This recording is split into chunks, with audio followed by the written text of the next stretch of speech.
Warning. If you're watching this alone, turn off the lights. Because what happened in Indonesia in 1998 wasn't just violence, it was pure madness, born from fear itself. When whispers of black magic spread through the silent villages, neighbors became hunters, and those they hunted were called Dukun Santet, the so-called witches. But the truth was far darker than anyone imagined. Some say the massacre never truly ended.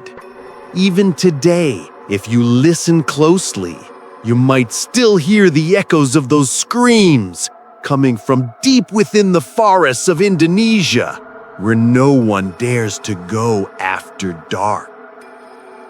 So now, turn off your lights and listen carefully.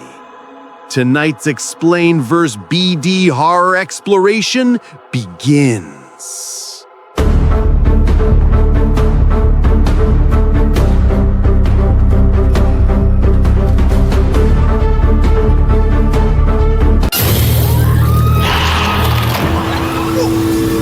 Have you ever wondered what happens when fear becomes reality? In 1998, a shadow fell across Indonesia. A shadow so dark, it turned neighbors against neighbors. Political chaos, economic collapse, and whispers of black magic. But some whispers were deadly truths. In a small village, inside a quiet madrasa, 3 ustads, teachers, were trying to warn their students. "Post the notice quickly," Ustad Samir said. "Everyone must stay alert. The country, it is not safe." After he left, Ustad Yanur whispered to Rahim, "We shouldn't worry too much about these rumors. It's better for us." And then the lights went out. Suddenly, a group of strangers stormed the madrasa. Rahim's head was severed from his body in an instant, blood spilling onto the floor. Anissa woke with a start. A sound. A terrifying sound echoing through the house. Someone, or something, was calling her. Her room was empty. Maybe she imagined it? She lit a lamp, her hands trembling, and opened the bathroom door. And there, staring at her, was a figure. Its head severed, yet its eyes locked onto hers. Fear paralyzed her. Nurul arrived, trying to see what Anissa had seen. But when she opened the door, nothing. The next morning, Nurul asked Anissa, "What did you see last night?" Anissa whispered, "A spirit. Not like any I've seen before. Its limbs severed, yet alive, watching me." Satrio, passing by, shivered at her words. He and his friend Ali always stuck together. Outside, Ustad Ridwan pinned a notice on the board. "Do not wander too far. Stay alert. The village, the country, they are both in danger." Fatima was teaching her class when the intercom blared. "All classes are suspended for today. Students, return to your dormitories immediately." Ali and Fatima, mischievous students, slipped to the edge of the madrasa to smoke. Small acts of rebellion under the shadow of chaos. Inside, Ustad Ridwan confronted Ustad Bagas. "When will you decide?" he demanded. "I cannot act until senior officials arrive," Bagas replied. Fatima stepped in to calm the tension. Meanwhile, Anissa's terrifying experience drew Satrio and Ali closer, desperate to know the truth. Bagas noticed them and calmly intervened. "Do not do anything to ruin your lives," he said, removing Ali's cigarette. As dusk fell, students whispered about those who never returned. Even Ustads Rahim and Yanur had been missing for days. Where had they gone? Whispers filled the madrasa corridors. The teachers knew, but the students? None. Rahim and Yanur had been brutally murdered. Anisa worked alone when the window creaked open. Trembling, she shut it, but the door moved by itself. The same severed-limbed spirit appeared. Her body froze. The apparition vanished, then reappeared behind her. She ran, desperate, but it followed. Nearby, Ustad Enji performed rituals, mixing strange ingredients, animal blood, chanting. Anisa realized black magic. In another room, Ustad Samir discovered two corpses, the murdered Ustads Yanur and Rahim. All teachers knew, but the students? None.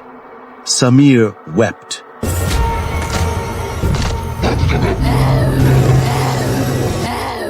Anisa held two black magic dolls, shrouded in cloth.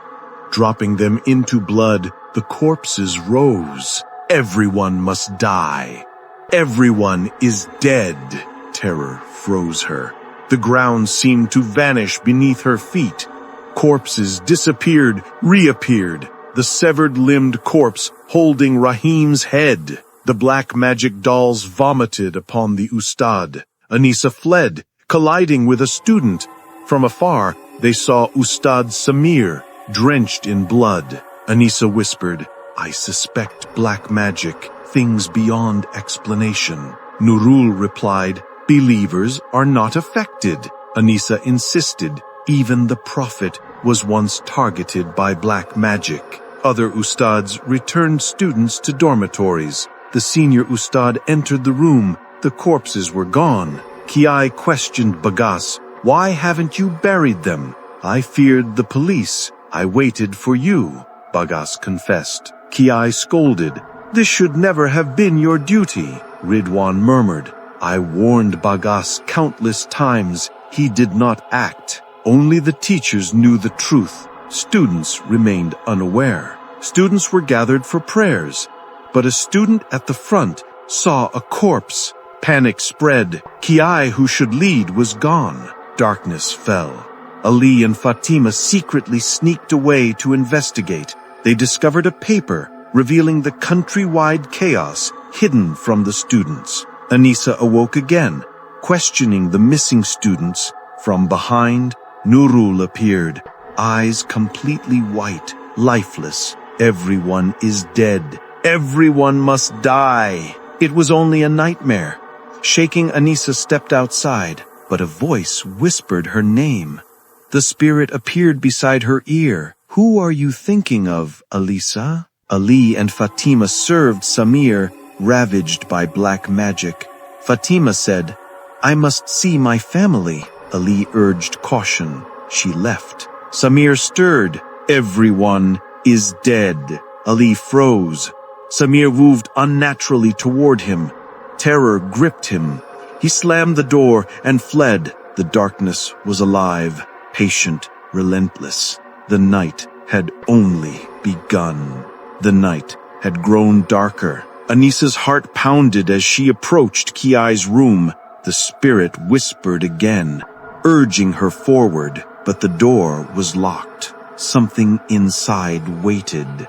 She hesitated, then peered through the small gap. A shadow stirred, a practitioner of black magic hidden in silence. Anisa shivered. She backed away, returning to the bathroom. There, in a corner, she found a talisman, a sign of dark rituals. Suddenly, someone appeared. Anisa ducked. From the distance, she saw Ustad Ridwan placing objects into a hidden corner of the room. It was clear. Black magic was at work. Nurul appeared beside her. Anisa told her about the talisman, but Nurul dismissed it, throwing the object into the trash. Moments later, the curtain beside them shifted.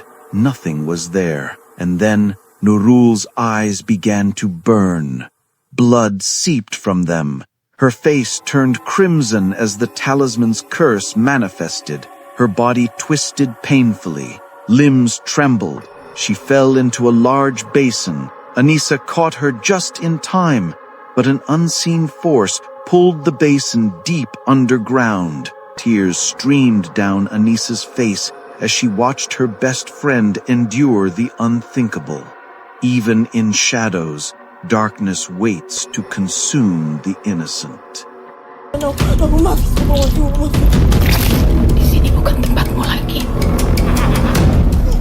Meanwhile, Ustad Ridwan argued with Ustad Bagas.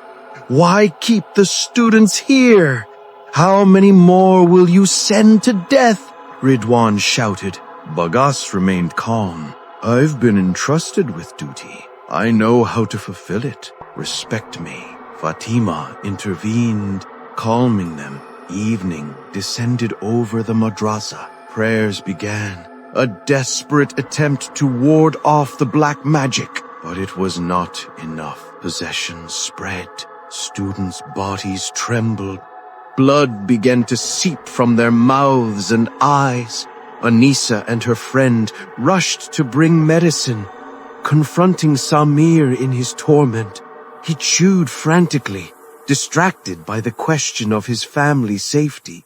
Despite Anissa's pleas, he ran toward his home, witnessing corpses strewn along the path, victims of political enforcers, targeting those connected with dark magic. At the same time, a woman searching for her husband discovered a black bag, and inside his lifeless body, the spirit moved behind her, a dark presence whispering. The girl fled home, narrowly escaping death by hiding in a pit of corpses. Anissa sat, thinking of her own childhood. Her mother had refused to sacrifice her unborn child for dark magic, choosing death instead. The terror of the village's black magic came into sharp focus. The next day, Anissa confronted Ridwan. Were you involved in black magic? She demanded. Ridwan was irritated, denying it. He said he had been misunderstood and left. Fatima guided Anissa, calmed her, and sent her to fetch warm water for the other girls. Meanwhile, the girl who had reached her home reflected on her father's murder, a righteous man killed by conspirators. She buried him secretly, hidden from the villagers. Back at the madrasa, Anissa entered the kitchen with the hot water. She saw a worker opening the lid to find his severed head floating in the pot. Horror froze her in place. The ghost appeared, and the man cut his own throat before her eyes. Fatima cleaned Samir's wounds. Then the lights went out. Anissa entered the room, searching for Fatima, but the teacher sat unnaturally behind a curtain, cutting her own fingers. The door slammed shut. Fatima attacked. Anissa prayed, the power of faith protecting her. Using the scissors, she struck Fatima, who collapsed to the floor. The next morning, the spirit again urged her toward Kiai's room. The door remained locked. Anissa convinced Bagas and Hidwan to check. A student interrupted, scolding the adults for focusing on trivial matters. Together, they forced the door open. Inside, the stench of decay. Objects of black magic scattered. Talismans, jars, symbols. Was Kiai involved all along? The students began to trust Anissa. Tying up Ridwan as night fell, they decided to search his room. With the boy whose friends had been killed, they forced the door open, only for it to slam shut again. Anissa's eyes caught the ghost standing in Bagas's room. She peered through the gap, someone inside, chanting, arranging objects of black magic. Suddenly, an invisible force dragged her inside. Pain coursed through her body. The students carried the boy away, confirming he was dead. Lights went out. Ridwan ordered all doors locked. Anissa saw Bagas, the beloved teacher, performing black magic with dolls, sending pain into her body. "You blocked my work," he hissed. "I punish the lost." He spat blood on dolls, ready to harm more students. Outside, the dead began to move, trying to re-enter the madrasa. Fear gripped everyone. They gathered to pray. The ghost broke into Bagas's room. A girl fought him, shoving him backward. Anissa smashed the clay vessel. The corpses collapsed. Bagas was locked in his room. From the sky, fire fell into Bagas's room. Flames consumed him as he writhed in agony. Samir regained consciousness, free from the black magic. The dead students were finally buried. Anissa sat quietly, the spirit of her mother beside her. She looked into her mother's eyes with calm acceptance, finally at peace. This story is based on real events from 1998. Some scenes have been dramatized, but the terror and truth behind the massacres are real.